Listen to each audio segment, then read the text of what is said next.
Barkanku da zuwa Anatomy and Physiology Hausa, tashan da ya fi kowanne wajen bayanin jikin ɗan adam da yadda jikin yake aiki. Idan wannan ne karanku na farko da kuka fara zuwa wannan tasha, ku danna mana alamar subscribe kuma ku yi following ɗinmu a kafafen sada zumunta domin samun shirye-shiryenmu da za su biyo baya.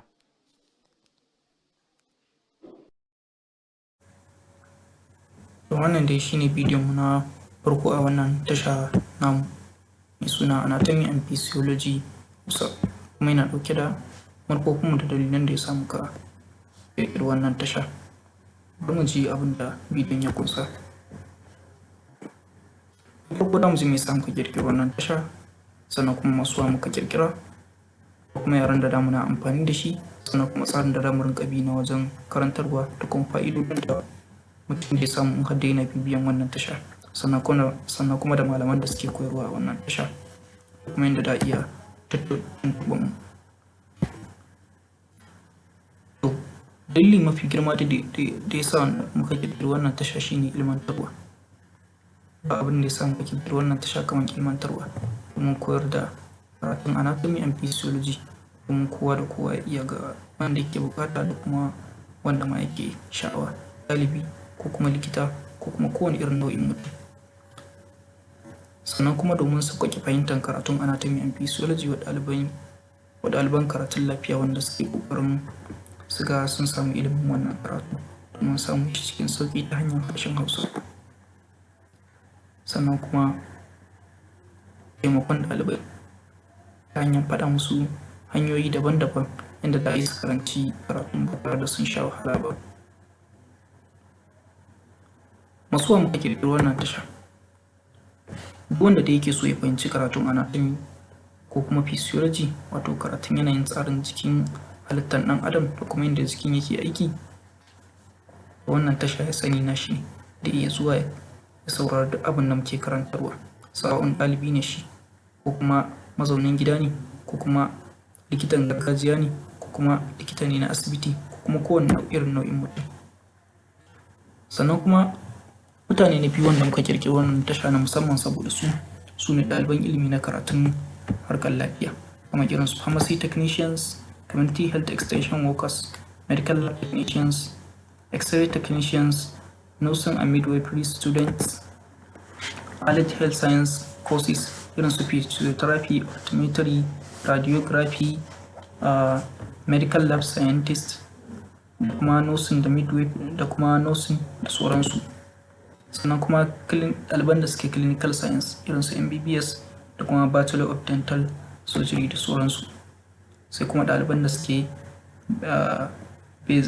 basic medical students irin su masu karantu wato masu karatun Anatomy and Physiology kenan da sauransu.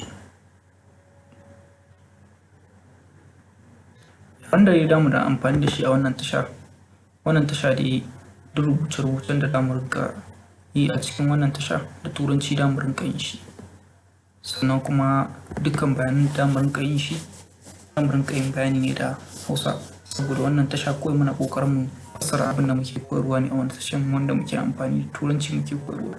So wannan tasha mun ƙirƙire shi ne domin fassara karatun da Hausa. Abin da yasa kuma muke amfani da harshen Hausa wajen fassarawa zalla banda rubutu, saboda kalaman da zamu rubuta in har dai muka ce zamu rubuta su da Hausa mu karanta zai zamanto kamar wani maimaici ne, sannan kuma wani ba zai iya fahimtar yanayin fassarar kalaman ba. Amma in har dai muka bar su da turanci muka fassara su da Hausa, mutum da ya fahimci kalmar asalinta a turanci sannan kuma da ya fahimce ta a Hausa. Tun da mafi yawancin kalaman da ake amfani da su a karatun Anatomy and Physiology asalinsu ba wai kalmomin turanci ba ne, kalmomi ne na yaren Latin ko kuma Greek.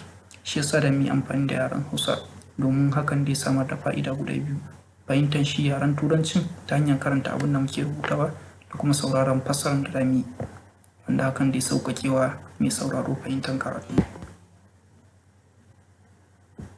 Tsarin da zamu na amfani da shi wajen karantar da karatun, kamar yadda na faɗa a baya, wannan tasha mun ƙirƙire shi ne don mu fassara abin da muke koyarwa a tashanmu na YouTube mai suna Anatomy and Physiology Class, wanda yake da wannan username ɗin, ana Physio Class.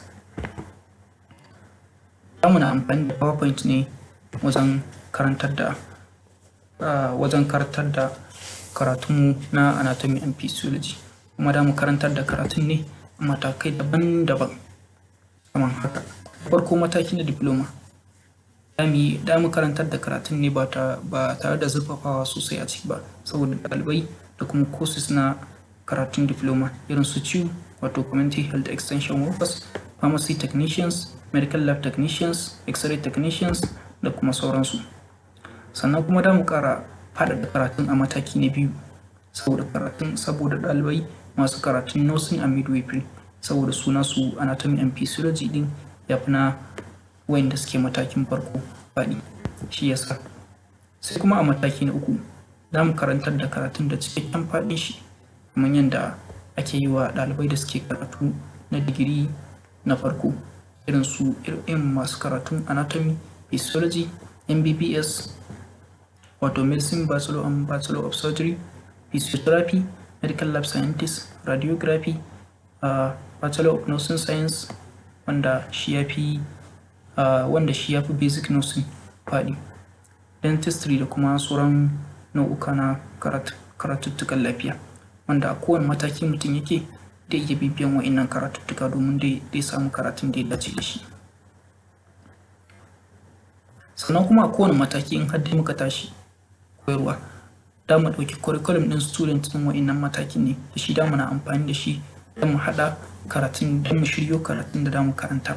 Saboda in har dai muka ce da mu ɗauko kowane irin karatu ne saka shi, da mu iya cire musu wani abun da yake cikin tsarin karatunsu, ko kuma mu ƙara musu wani abun da wanda baya cikin tsarin karatunsu wanda zai iya ba su wahala. Shi yasa da mu ɗauki curriculum ɗinsu wato tsarin karantarwansu don mu yi amfani da shi. Kuma kamar yadda aka sani, karatun anatomy and physiology da yana buƙatan hotuna sosai, domin har dai babu hoto mutum ba zai fahimci komai ba. Zai yi wahala mutum ya iya fahimtar karatu idan babu hotuna. So da muna amfani da hotuna sosai wajen karantarwa domin sauƙaƙe karatun, domin sauƙaƙe fahimtar karatun cikin sauƙi. Har yanzu dai muna bayani akan tsarin wajen karantarwa. Kamar yadda na faɗa a baya, da muna amfani da PowerPoint ne a mafi yawancin lokuta. Kuma wani lokaci ma da mu rinka haɗa bidiyo na zane domin yin amfani da su wajen karantarwa. Sannan kuma da mu rinka samu wasu bidiyon ma daga wasu tashoshin karantarwa domin muna amfani da su wajen karantar da ku. Sannan kuma a ƙarshen kowane karatu namu da mu rinka bayyana muku tushen inda muka samu asalin wa'innan karatuttukan wato references kenan da turanci. Kuma wata rana ana nan dai insha Allah da mu faɗa muku inda da ku rinka samun PowerPoint ɗin da muka haɗa wajen karantarwa, yanda ko da a ce malami ne kai ko ɗalibi da ka ɗauka ka amfana da shi. Fa'idodin da mutum da ya samu na bibiyan wannan tasha sun haɗa da: na farko, sanin karatun anatomy wato yanayin halittar jikin ɗan adam. Na biyu kuma, fassara karatun anatomy daga turanci zuwa Hausa daidai gwargwado. Na uku, bayyana yanayin yanda abubuwa daban-daban suke amfani a jikin mutum, domin akwai abubuwa daban-daban wanda mutum yana ganin su a jikin shi amma bai san takamaiman amfanin su ba, ko kuma ya zama da cewa amfanin bai sani dunkulalle ne ko bayyanannen amfani wanda ya saba gani a idon shi, ba tare da ya san cewa ko wasu ƙananan amfanunnuka wanda mu'amala ne yau da gobe ba zai sa ya iya gano su ba sai ta hanyar bincike mai zurfi ta hanyar irin karatun anatomy ko physiology. Sannan kuma bayan mun bayyana yanayin yadda halittar jikin ɗan adam yake, mun kuma bayyana yadda jikin shi yake aiki wato karatun physiology kenan.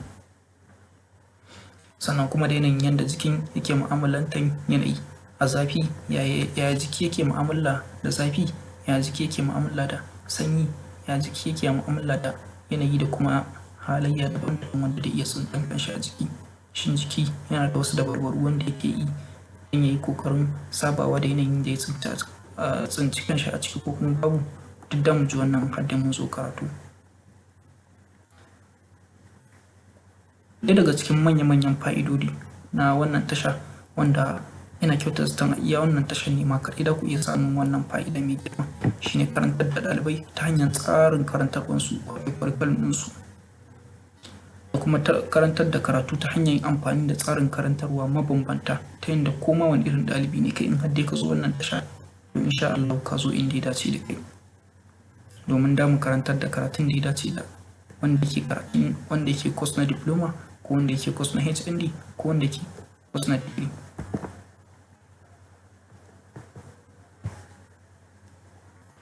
Kuma kamar yadda na faɗa, karatun da zamu karantar a nan wajen zai dace da kowane irin nau'in mutum ne, sawa'un mai maganin gargajiya ne, ko kuma likita ne na gaske, ko ɗalibin ilimin karatun lafiya, ko kuma kowane irin mutum wanda yake so ya san yanayin halittar jikin shi da kuma yanayin yadda jikin shi yake aiki, da kuma sauran fa'idodin wanda wasu ma ban faɗe su a nan ba, amma ta yiwu ku da kuke bibiyan mu za ku iya fahimtar su.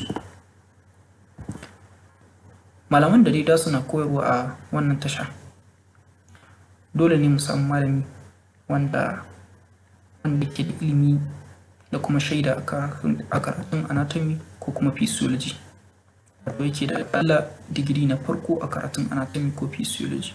Da yiwuwan lokaci ma da mu iya samu wanda suke da shaida wanda ya mafi mataki na digirin farko. Sannan kuma dole ne duk malamin da mu samu shi ya zama da cewa yana da wani basira ko wani gogewa kan harkan koyarwa, domin ba kowane mai karatu ne zai iya koyarwa ba. Za a iya tuntuɓar mu a wa'innan kafafe na sadarwa na sada zumunta kamar haka. Sunan tashan dai da muke amfani da shi a dukkansu shine Anatomy and Physiology Hausa, kuma username ɗinmu mafi shahara a cikinsu, username ɗin da muka fi amfani da shi shine wannan @anaphysio Hausa, wanda muna amfani da shi a YouTube, a X wanda aka fi sani shi da Twitter a da kuma TikTok da kuma Instagram da kuma Facebook da kuma Thread app. Sauran wayannan kuma wanda mafi yawanci an fi amfani da link ne a cikinsu, kamar WhatsApp da Telegram. A Telegram dai shi ma Anaphysio Hausa ɗin ne, amma a WhatsApp shi kuma mun saka link ne wanda yanzu gashi nan za ku iya ganin shi a nan wajen, za ku iya bibiyan mu ta hanyar wa'innan link da kuma wa'innan hanyoyin sadarwa.